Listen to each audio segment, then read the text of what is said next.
Bismillahirrahmanirrahim. Assalamualaikum warahmatullahi wabarakatuh.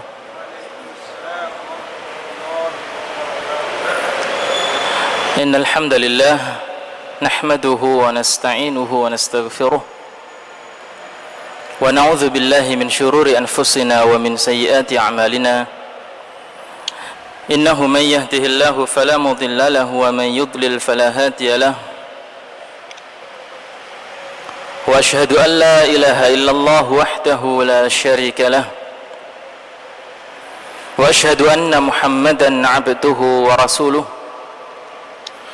يا أيها الذين آمنوا اتقوا الله حق تقاته ولا تموتن إلا وأنتم مسلمون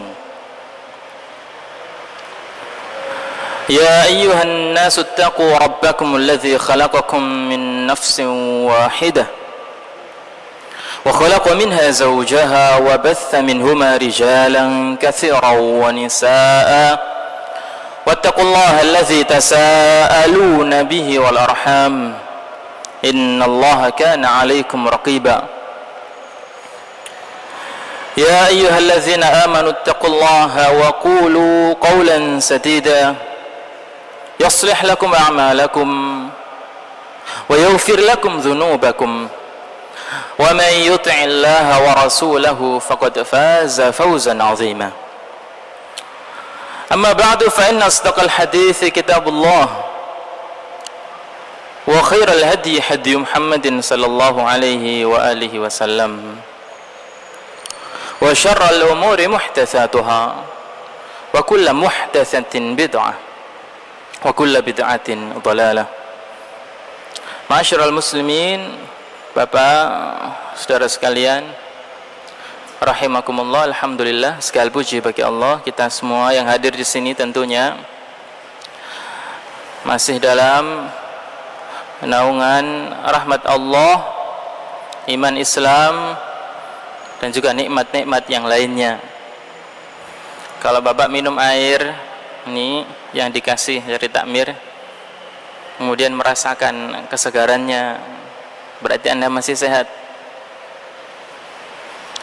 Dan itu adalah nikmat yang luar biasa besarnya, di mana nikmat-nikmat itu tentunya kata Allah, "Tsumma latus'alunna yauma idzin 'anin na'im." Allah berjanji, sungguh benar-benar kalian akan ditanya nanti yauma idzin, pada hari kiamat nanti, pada hari kita semua ya bangkit dari alam kubur, dihidupkan pada kehidupan yang keempat, Pak. Kehidupan yang keempat, sebagaimana yang dijelaskan oleh Syekh Utsaimin rahimahullah taala, bahwasannya manusia berada di empat tempat. Yang pertama di perut ibunya, yang kedua di dunia, yang ketiga di kuburan, dan yang keempat nanti di akhirat nanti. Pada waktu itulah manusia akan ditanya, kata Allah, sungguh kalian nanti akan ditanya anin na'im, mengenai nikmat. Aduh Pak, kalau sudah begini repot kita kalau ingat begini. Ketika sahabat Nabi SAW ya mendengarkan ayat ini, ya, kemudian mereka merasa sedih, ya, bagaimana akan ditanyakan nikmat-nikmat semua ini. Kata Rasulullah SAW, sampai air dingin yang kalian miliki yang segar itu akan ditanya.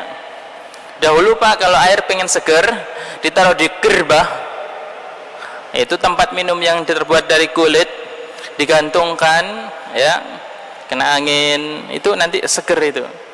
Zaman Nabi nggak ada kulkas, tapi kalau malam dingin. Nah, itu air di gerbah itu kalau diminum pagi-pagi atau siang-siang seger, dingin. Ya. Kalau di desa-desa bukan dari kulit, biasanya dari tanah liat, kendi, ya, kendi. Gitu. Mbah saya itu punya itu. Wah, kalau minum gini langsung glok. Saya nggak bisa, kesel. Saya tak taruh di gelas dulu, tak minum, Katanya mbah saya, "Lho, seje rasane. Enak sing ngene." Waduh, Mbah. Nek ngene watuk-watuk saya. Ya. Naim, nikmat. Kita merasakan air yang segar nikmat. Karena kalau orang sakit, ya sudah tidak bisa merasakan segarnya air lagi. Airnya sama, yang satu sehat, satu sakit, diminumkan, ya lain rasanya. Loh, banyune lho podo. Kok kayak pahit-pahit ngono ya? Ya, yang salah bukan airnya. Kembali kepada nikmat, sungguh nikmat itu akan ditanyakan, buat apa? Aku sudah kasih kau nikmat sehat, ditanyakan oleh Allah Ta'ala. Nah ini, kita kadang-kadang sudah dikasih sehat, yang masih muda bisa lari kenceng, kalau saya sudah nggak bisa. Lari sebentar udah ngos-ngosan ya. Ya, tapi kebanyakan manusia ketika puncaknya sehat-sehatnya bukan digunakan untuk memperbanyak ibadah, tapi digunakan untuk yang lainnya. Nah, itu ditanya oleh Allah Ta'ala. Ya, kalau kita baca hadisnya, ya, kata Rasulullah SAW, sungguh nanti, ya, kedua kaki seorang hamba itu tidak akan bergeser sebelum ditanya 4 hal. Ya, yang pertama, an umrihi fima apa? Fima afna. Umurnya ditanya, "Pak, kamu tak beli umur 30 tahun, kau pakai apa saja?" Ditanyai. Yang dikasih 60 tahun apa wae? Yang 100 tahun juga ada Pak nanti. Yang 1000 tahun ya ada ditanya. Ya. Kemudian apa Pak yang kedua? Ilmihi fima amila bihi. Ilmunya, dikasih ilmu, lahir tidak tahu. Dulu kita lahir tidak tahu apa-apa. Kata Allah Ta'ala, la ta'lamuna syai'a. Kamu dulu itu tidak tahu apa-apa. Dilihat siapa ini, bapak apa emak ya, nggak tahu. Nggak tahu, nggak ngerti apa-apa. Kemudian Allah kasih ilmu. Kita jadi tahu ini, tahu itu, tahu ini, tahu itu. Ya, masih bayi, lihat bapaknya pegang HP, ya kan, nggak ngerti kan? Nah, setelah umur 3-4 tahun tahu sudah. Oh, ini begini, begini, begini. Tahu ilmu ini dan itu, ditanyakan oleh Allah Ta'ala nanti. Ya. Kemudian wa'an jismihi, jasadnya, badannya. Ada orang lahir dikasih cacat, ada kakinya sudah nggak bisa jalan, umur kemarin saya baca di Quran 10 tahun belum bisa jalan. Ya punya penyakit. Itu ditanya, tapi pertanyaannya nggak seberat kita yang sehat-sehat nih. Bisa jalan ke sono kemari, ke mall, ke TP, mana, ke JMP, ya. Ditanyanya lebih banyak. Badan yang sehat buat apa? Ya. Matanya sehat buat apa? Ada orang lahir buta, ada. Ada orang lahir tuli, ada. Yang komplit, pertanyaannya lebih banyak. Yang buta nggak pernah ditanya, mata ente dulu ngelihat apa? Nggak mungkin ada pertanyaan begitu. Orang lahir sudah buta. Ya. Kemudian yang terakhir, wa an malihi, harta dari mana, min ainak tasabahu, dari mana dapatnya. Yang masih sekolah dari orang tuanya, ya, yang belum bekerja. Apa ada anak kecil dapat harta haram? Mungkin ngutil punya temannya, masuk kantin karena rame, jokok jajan, ya. Mohon maaf ini, yang jual kantin di sekolah saya juga kehilangan roti. Saya tanya, loh, kok bisa kehilangan? Iya, rawame Ustaz, tadi garo. Tak hitung-hitung lo kurang duit lo, ya apa iki? Hati-hati dari mana? Yang kita makan itu dari mana? Ya. Kemudian kalau sudah dapat harta, uang, dibuat apa? Itu ditanyakan juga. Dan seterusnya itulah 4 hal. Nah, maka nikmat, ya, yang kita terima ini, ya wis, kita syukuri, bismillah ya Allah. Mudah-mudahan yang kita nikmati ini, umur yang kita rasakan sekarang, kesempatan ini bisa kita buat untuk yang baik-baik, untuk ibadah kepada Allah Ta'ala. Minimal mencegah dari yang mungkar, mencegah dari melakukan hal-hal yang dilarang oleh Allah Subhanahu wa Ta'ala. Naam, Bapak Saudara sekalian, rahimakumullah, nikmat. Ya. Kalau Anda tidak dapat nikmat, tidak akan bisa datang ke masjid ini. tidak akan bisa sholat berjamaah, ya, tidak akan bisa duduk sekarang di sini.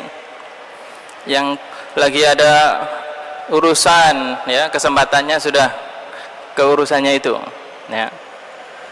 Nah, Bapak Saudara sekalian rahimakumullah, sebelum saya masuk pada bab hadis berikutnya di sini, ada beberapa hal yang perlu saya sampaikan, atau satu saja, mengenai di masjid kita ini jamaah-jamaah yang kurang memperhatikan sutroh, ya, sutroh, bukan sutra, ya, sutroh.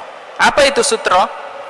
Ya, kata Abdullah bin Abdurrahman Al-Bassam, sutroh, su bukan si, bukan sitroh, bukan satroh, bukan sutroh, kata beliau dengan di dhammah su, yaitu apa saja yang bisa digunakan untuk menutupi sesuatu. Sementara dalam bab ini sutratul musalli adalah sutroh yang digunakan oleh orang yang sedang sholat. Apa itu? Apa saja yang digunakan oleh orang yang sedang sholat dan diletakkan di depannya untuk apa? Liman ilmururi baina yadayh, untuk mencegah lewatnya orang di depannya. Sebagai contoh begini, kalau saya mau sholat sunnah misalnya, maka saya harus punya sutro, ya. Bagaimana? Saya sholat menghadap ke tembok, jaraknya ya setelah sujud saya itu ada tembok, kira-kira seperti itu, tidak perlu jauh-jauh sampai 2 meter. Nah, kira-kira ya sepanjang sajadah nih. Nah, itu namanya sutroh. Kalau imam kita sutrohnya mana, Pak? Nih ada apa namanya, kayu. Ini cukup seperti ini. Kalau zaman Nabi di padang pasir, di tanah, sutrohnya apa? Pakai tombak, pakai kayu, ya. Tempat duduknya yang di onta itu bisa ditaruh di sini di depannya, itu sebagai sutroh. Itu sutroh. Bapak bisa sholat di tiang itu, ya, sholat sunnah, wah ono tiang rek gitu.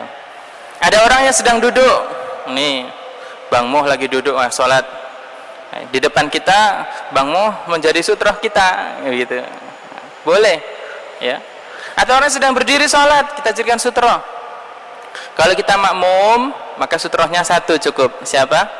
Imam kita, ya. Itu sudah cukup. Yang lain nggak usah cari lagi. Kalau cari ya repot nanti sutroh. Nah, kalau kita nggak pakai sutroh, bagaimana? Di sini ada banyak sekali hadis, ya. Kalau saya baca semua nggak cukup nih jamnya, ya.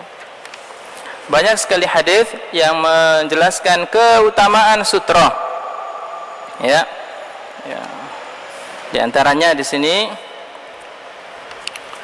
kata Nabi Shallallahu Alaihi Wasallam, mana ya? Tadi sudah saya buka di sini.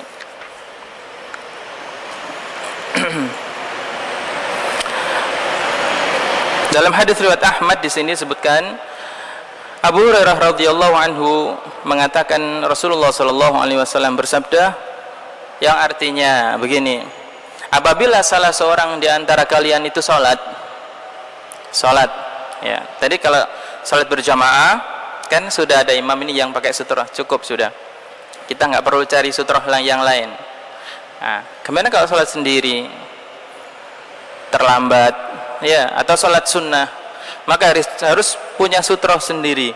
Falyaj'al tilqa'a wajhihi syai'an, maka jadikanlah sesuatu itu berada di hadapannya, ya. Setelah tempat sujudnya itu harus ada sesuatu, ya. Fa illam yajid falyansib asa. Oh, apa sing tak dele? Kata Rasulullah. Tongkat juga bisa, kata Nabi SAW. Ngolek tongkat. Kalau saya lagi di hutan banyak kayu, ya. Kalau di masjid, ya, cari tembok tadi yang saya bilang, atau kursi atau tiang, itu bisa jadi sutroh kita. Kalau nggak ada, falyahutta khattan, maka buatlah garis, ya, buatlah garis dalam hadis ini. Kemudian setelah itu la yadurruhu man marra baina yadayhi, maka siapapun yang lewat di depannya salatnya tidak akan batal. Kalau tidak buat apa-apa, nah ini, kalau tidak buat apa-apa, nggak cari tembok, nggak cari tongkat, nggak cari ini dan itu, nggak cari tiang, langsung sholat begitu saja, nggak cari garis, apa yang terjadi? Maka apabila 3 hal ini lewat, maka salat orang tersebut adalah batal. Di sini disebutkan yang dapat membatalkan jika orang lewat. Yang pertama adalah al-mar'ah, seorang wanita. Cuma di masjid kita kalau wanita nggak mungkin lewat, minta di sono. Tapi kalau nggak mungkin ya siapa bilang ya, bisa jadi suatu saat masjid kita ini penuh kayak mall. Islam kalau sudah rame nggak kayak gini, ini sepi nih Pak. Ya, beberapa hari yang lalu saya baca majalah Terbawi, ada ibu-ibu melancong ke Gaza. Di sana masjid penuh, ya, masjid penuh. Semenjak di blokade, itu masjid penuh, laki perempuan penuh, ya. Sehingga ya kalau masjidnya sekecil ini tidak muat misalnya untuk di kota yang besar, ya. Kalau ada wanita lewat batal sholatnya. Yang kedua, kalau ada himar lewat. Di sini nggak ada himar, ya. Ini nggak ada himar. Ya. Ini Rasul bersabda di mana? Di Madinah, ya, yang bisa himar, bisa apa lewat di situ. Ya. Maka sholatnya batal. Wal kalbul aswad, anjing hitam, anjing hitam lewat. Para ulama hadis menerangkan, ya, selain Abdullah Al-Bassam ini, bahwasannya yang dimaksud anjing hitam itu adalah syaitan. Nah, kalau syaitan Pak, Anda di kamar dikunci, Anda nggak pakai sutra ya, ini nggak tahu kita lewatnya, ya, setan.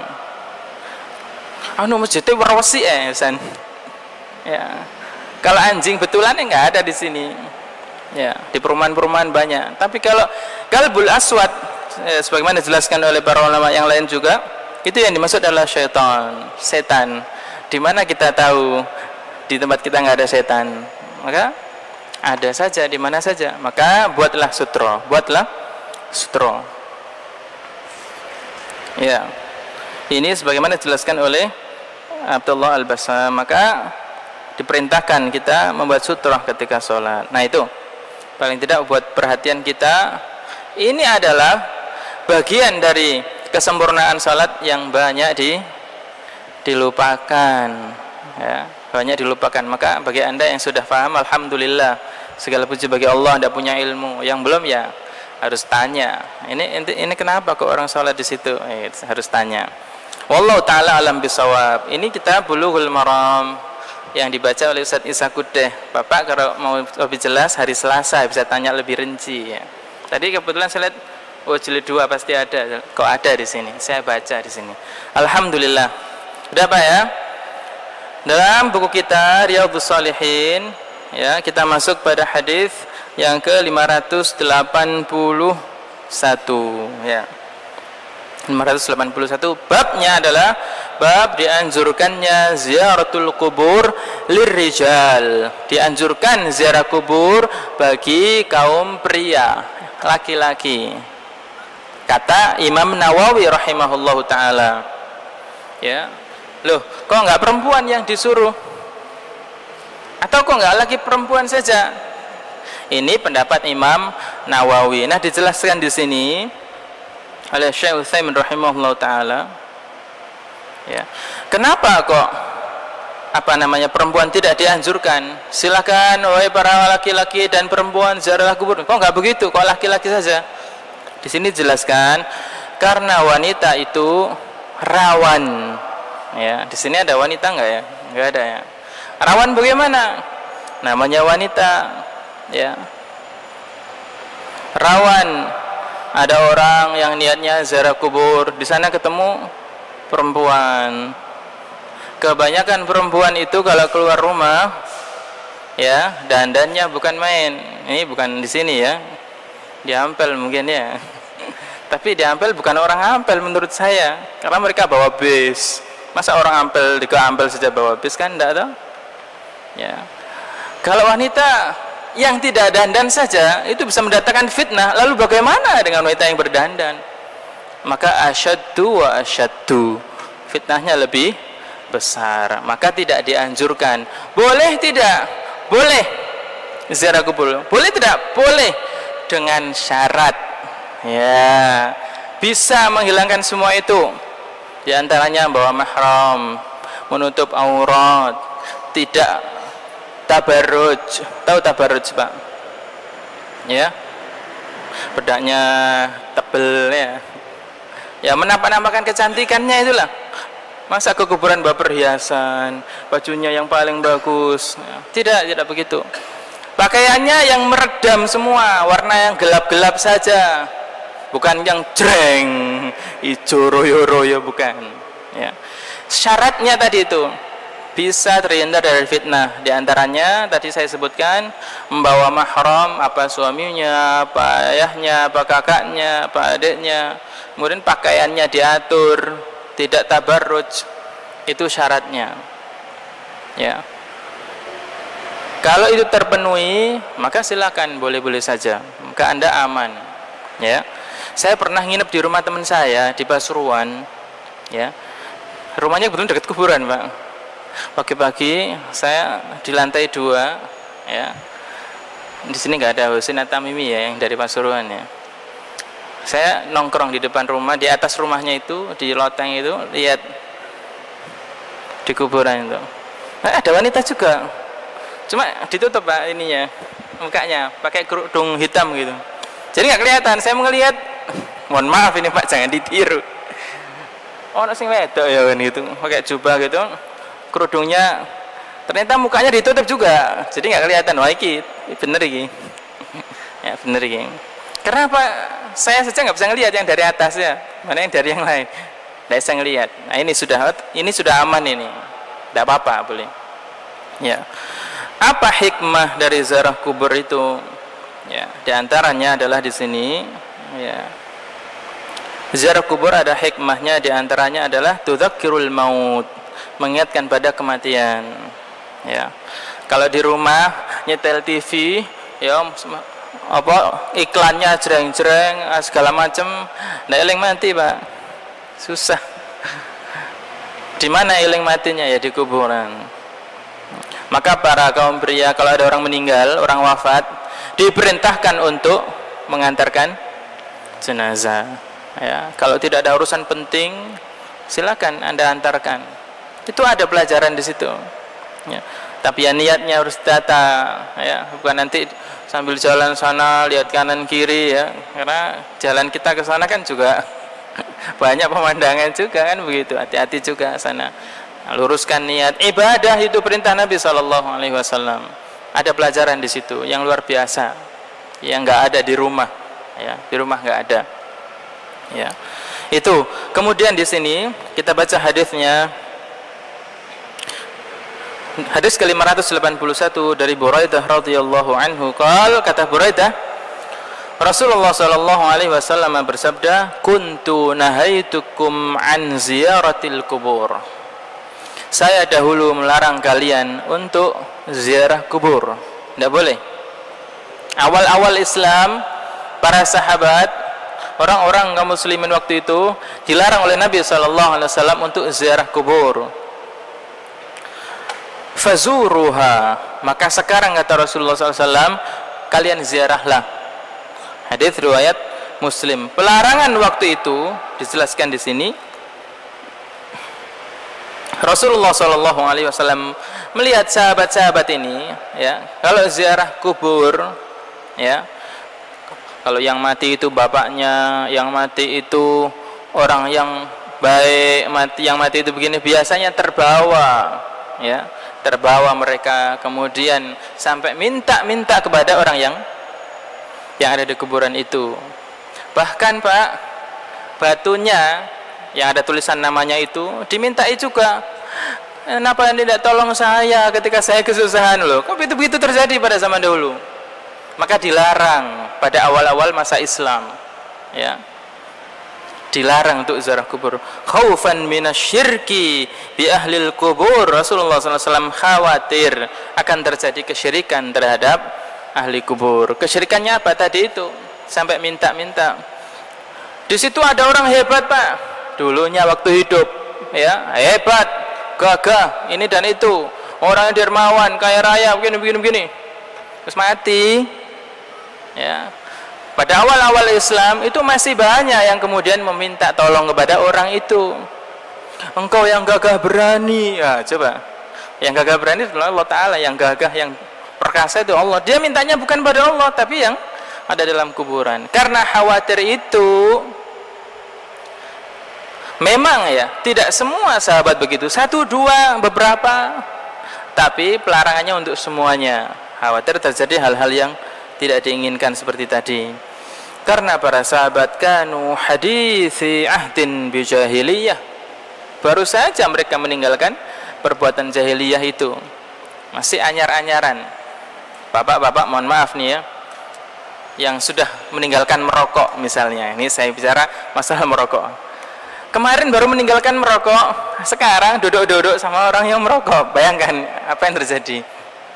Kilo gak bayar ya kok, kan begitu. Gak apa-apa dulu aja.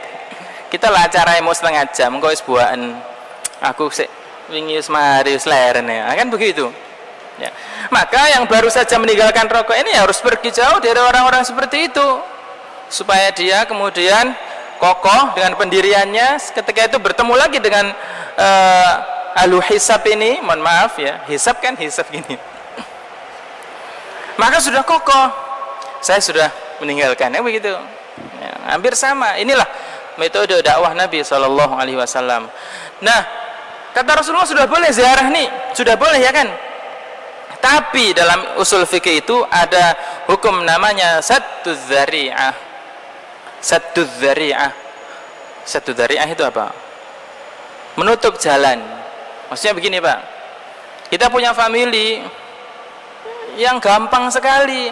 Ada foto Ustadz, ya Ustadz ente ganteng sekali, tolonglah saya misalnya. Kok ada orang seperti itu? Maka ente katakan bahwa fulan ini dilarang ziarah kubur atau dilarang menemui tempat-tempat orang soleh atau yang lainnya.